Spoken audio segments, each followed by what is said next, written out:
Hello, welcome back. So it is currently June, and that means that here on Booktube it is June on the Range, which is a reading event in which we all celebrate reading Westerns, Western stories, Western novels, really anything Western themed. You can even throw in some nonfiction if you want. And it is an event created by Michael K. Vaughan, if I can get my words out, a few years back, and it's a really big event here on Booktube. And I just thought that I would do a June on the Range reading update because I have been reading some Westerns the last week or so. Not too many, but I've read a little bit. And so the last book I talked about for June on the Range was actually a book I read in May. It was Louis L'Amour's Kilkenny. And now I haven't had very good luck with Louis L'Amour the last few times I've read his books, his novels in particular. I read a couple of his short story collections over the past few years that I really enjoyed. And my history of Louis L'Amour goes back to probably middle school for me. I know I was reading his books by high school, and so I have a pretty long history of L'Amour. And I have read books of his that I really enjoyed and that actually impressed me, and I have read books of his that disappointed me terribly. And that just has been the case over the past couple of years where his novels have disappointed me, whereas I have really enjoyed the short story collections of his that I've read. And so I was a little rough on Louis in my last couple of videos. And the other day I turned on a video by Steve Donahue, and he was having a conversation with Michael K. Vaughan there at Hyde Cottage. And it was kind of, it is a very surreal moment. It is a very surreal moment to have spent years watching the videos of both Steve and Michael K. Vaughan. And in the middle of this conversation they are having, for Steve to turn to Michael and say, John from Must Read More talked about Louis L'Amour and just tore him apart the other day. And for them to have this back and forth conversation. So that was really fun. I didn't expect that at all, and I have to admit I was beaming the rest of the day. It just made my day completely.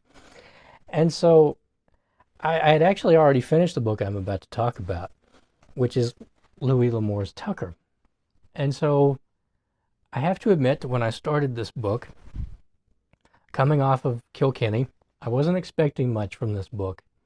I wasn't expecting much from Louis L'Amour because he has disappointed me several times over the past little while. But this was different. I really enjoyed this book, actually. I enjoyed, I would say, 90% of this book.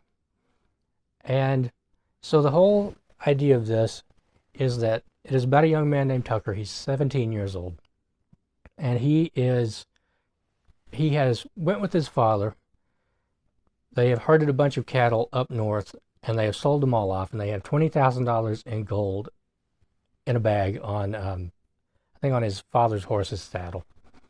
And they are coming back, and they get into this big argument. Tucker rides off, and when he comes back, his father is down on the ground. He's broken his leg, and the horse with all this gold has ran off. And so we get this little conversation between them about, and this sort of backstory. It's told all from Tucker's perspective, which I have to admit I was really frightened by. Not frightened by it, but I was concerned going in, because Tucker is a very naive young man, and I've had some bad luck reading those first-person narratives of naive young men, and so I was a little bit wary. Now, his father sends him off after this horse without checking on his wound or anything like that, and he follows the horse to a campsite, and at this campsite are I think two or three of his friends, and his friends are really kind of good-for-nothings who are always talking about wanting to be outlaws and bandits and to rob people and rob banks and that sort of thing. And he's been running around with them for a few years. He lives in a very small town, and they're really his only friends. And he's been kind of bantering with them back and forth, and it's more of a, yeah, we could do that sort of thing. But they know an older man who is an actual outlaw. And so when Tucker rides up, they are with this outlaw. And the outlaw says, well, I don't know if this is your money, and I'm not giving it back, and if you try to take it, I'll blast you, basically, and you better get lost, kid. And so they take off. And Tucker goes back to help his father. And they find some buffalo hunters who help them. But his father has developed gangrene and he dies. And so this book is about Tucker. He meets up with this guy at this buffalo camp. His name is Con Judy. Con is kind of a weird name for me because whenever I hear somebody say Con, I immediately think sonar. Con sonar. Anyway, that's from reading all those submarine novels and things. But anyway, he meets up with a man named Con Judy, and he basically unites with Tucker, and they go into town to find these good-for-nothing friends of his and this outlaw and get Tucker's money back. It's the money of all these people in his hometown they all herded their cattle together, and Tucker and his father took them up north and sold them. So this is not just Tucker's money, it's a lot of people's money. And Tucker wants to get it back because his father thought that he was kind of turning into a good-for-nothing, and this would be a way for Tucker to gain some respectability, basically, and to gain some responsibility in his life and to stop him from this path he's going down. And so Con turns out to be a man of the world, really. He's done all kinds of things in his life, and he's basically trying to explain to Tucker that there are other ways to go about this. If you really want to do this, I'll help you do this. But, you can do all these other things. I've been involved in railroads and gold mining and all this other stuff. So there are other ways to do this. But if you have to do it this way, you have to do it this way. And the outlaws play a trick on him. He goes up and he goes up to this cabin where they supposedly are. And he's kind of, like I said, he's very naive. So he thinks he's just going to ride in and get his money, basically. And they shoot him. They just shoot him out of this cabin and leave him wounded. And he crawls off. And eventually he finds a cabin in the woods.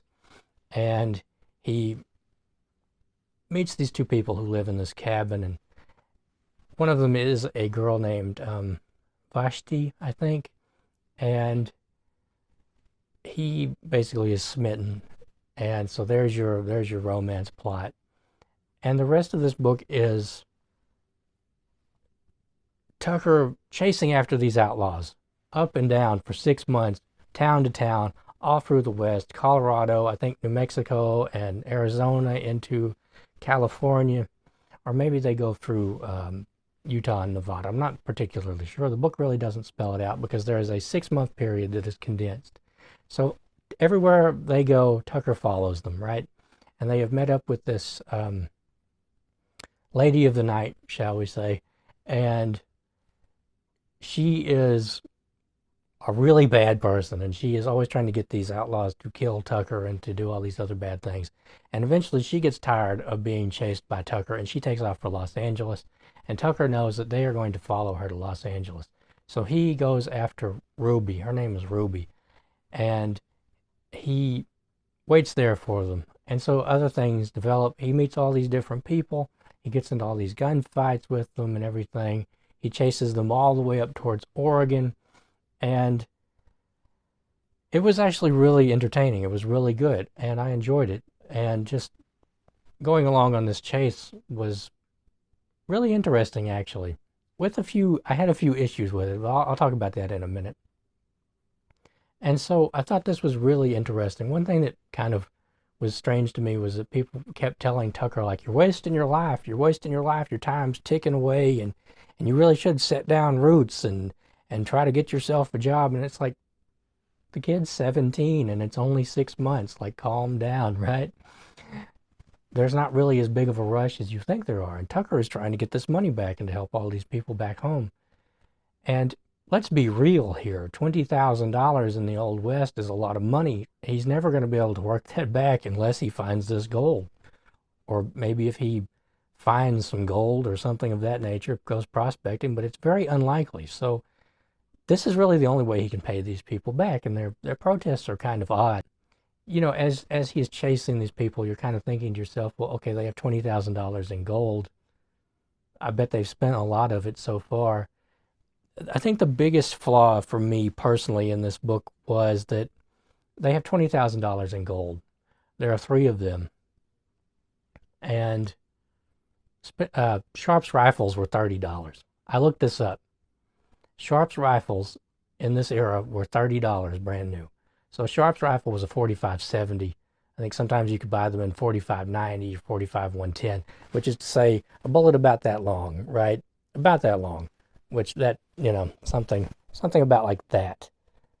And maybe a little bit bigger for your 45-90 and your 45-110. And you had like Quigley Down Under. If you've ever seen Quigley Down Under, he had an 1874 Sharps and 45-120.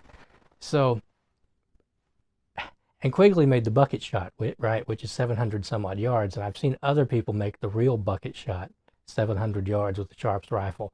My point being, all they had to do was buy a couple of Sharps rifles and sit up on a big rock and wait for Tucker to ride along, and they could have shot him, and they could have just made off with the money free, right? That's the way I was thinking about it the whole time. And I will admit that always goes with me on these Westerns. It's like, okay, if these outlaws are so bad and they're so fearsome and all of that, like, what's stopping them from just buying a Sharps, sitting up in a tree or on a rock or something and blasting the good guy as he comes along? I don't believe they would have let him chase them for 6 months. I think they would have done something like that. It's not like he's invincible or anything just because he survived getting shot once. But I enjoyed it. I really did. And you really get a sense of the people and the time and everything like that. It's interesting that he goes to Los Angeles, and Louis L'Amour is pointing out in the footnotes, like, oh, this is now Wilshire Boulevard and this and that sort of thing. And it was interesting too, I think, that Louis L'Amour wrote an evil female character, because in a lot of his books, the women in his books they don't all tend to be damsels in distress or anything, but there's a high number of that as a plot point. A lot of the women in his novels, though, are very tough and very smart and very capable on their own. But a lot of times there is that damsel in distress thing going on. But in this case, there was a woman who turns out to be very bad, and that was interesting. And now my other issue with this book was the ending. And so the ending is built upon two separate coincidences. I won't like give it away. I'm not going to ruin the ending of this book. But it was just too neat. It was too tidy. All of the loose ends are kind of tied up into a bow at the end all at once. And the bluntness of Louis L'Amour's endings sometimes bothers me. But I really did enjoy this. I had a good time with this. One of the best parts of this book for me personally was, so he is riding along chasing these outlaws, and he's going north out of California, and he comes across this old man, and it quickly becomes apparent to him that this old man is just waiting for him to like get in front of him so he can shoot him and steal all his stuff, right? And so they get in this prolonged battle where Tucker shoots the old guy, but the old guy keeps coming back. And then Tucker will chase him down and just walk into his camp, and then they'll get into another fight, and then the old guy will take off with his horses or something. And it's just this back and forth battle that goes on for about 30 pages. And I really enjoyed that. I think that may have been my favorite part of the whole book, just how like wily and tenacious this old man is. And he describes him as being like this old, grizzled, toothless guy on this worn out horse. And it was really interesting. And you really do have to think about, I mean, you're in the middle of nowhere all by yourself, and so whoever you ride up on, you have no idea who they are, and it doesn't matter what they may appear to be. They may just shoot you and steal everything you have, or wait till you're asleep at night and hit you over the head with a big rock or something. So that was a fun part of this book, and it really, this is what I like in Louis L'Amour. These are the stories that I like in Louis L'Amour, or from Louis L'Amour.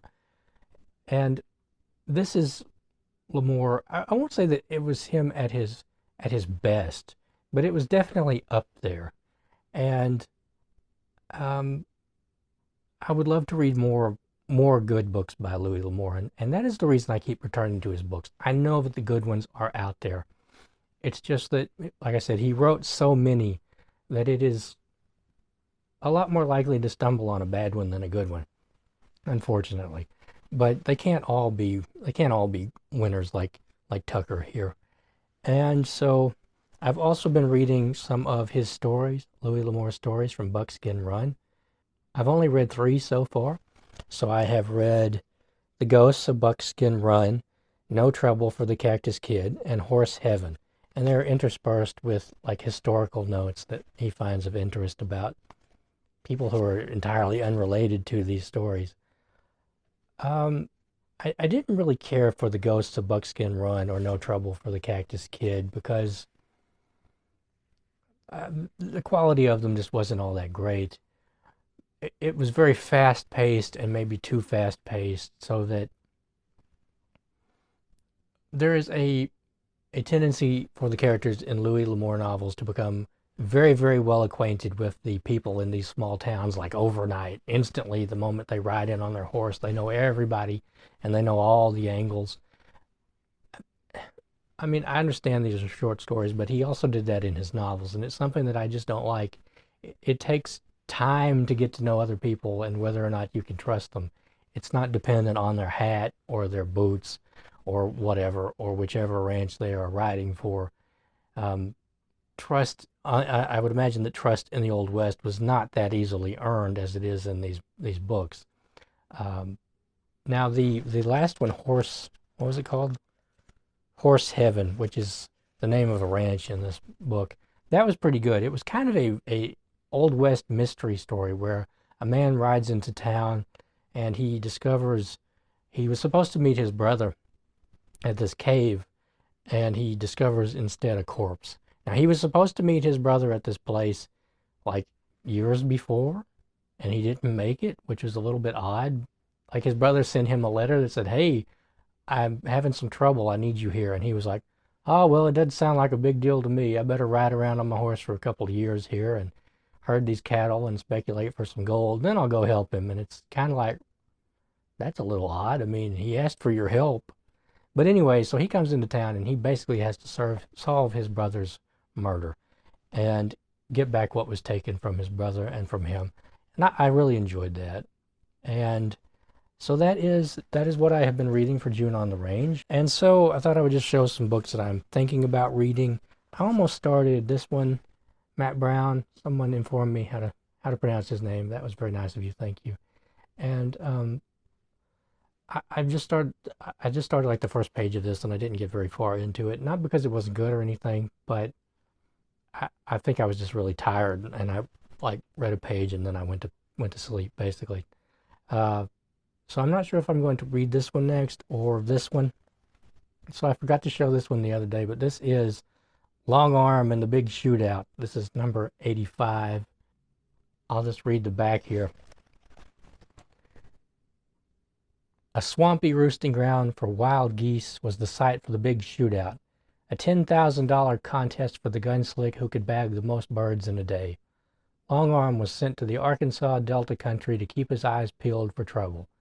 Of course, trouble had a way of finding him first. Someone was stuffing poison in his share roots, and then someone was aiming a gun between his eyes while he was doing a little bird watching of his own. In spite of the beautiful birds and pretty ladies, Long Arm had the sinking feeling that he himself was a sitting duck. I may read this. This is a dirty Western, and I'm not interested in like the dirty parts because I just find them really, really funny. They are wildly explicit in these books, and they are just so funny to me. Like I don't know if they are supposed to be funny, like if it's kind of an inside joke with the author going, but they are very funny, very dirty, very funny. And there's all these like funny, anyway, that's what I may read. And I dug this up. So this is a book that my dad gave me a long time ago. This is The Peacemakers by R.L. Is it R.L.? R.L. Wilson? Trying to whack myself in the face. So this is a nonfiction picture book of the weapons that people used in the Old West. I can't really see. And it is pretty thick here, but it's not it's not very, I'm trying to say that the actual writing is not very long, so it's probably a 300 or 400 page book, but there's probably only 75 pages of writing overall. And it shows, the simple weapons people had, but then also these very, very engraved weapons, these very expensive weapons people would have carried, mostly just to show off. They were mostly, well, there we go. There's a Sharps right there. There is the Sharps rifle. I believe that is a Sharps, isn't it? Is it going to tell me? Let's see. Yes, that is a Sharps model 1853. It doesn't, I thought it might say who that it belonged to, but it doesn't. And so I thought that I might read this, or just look through it, just keep it on the table there and look through it. It's kind of an interesting look at the weapons of the Old West. And so anyway, I just want to thank you for joining me today, and I hope that you are joining in on June on the Range. It's a lot of fun, and I will see you next time.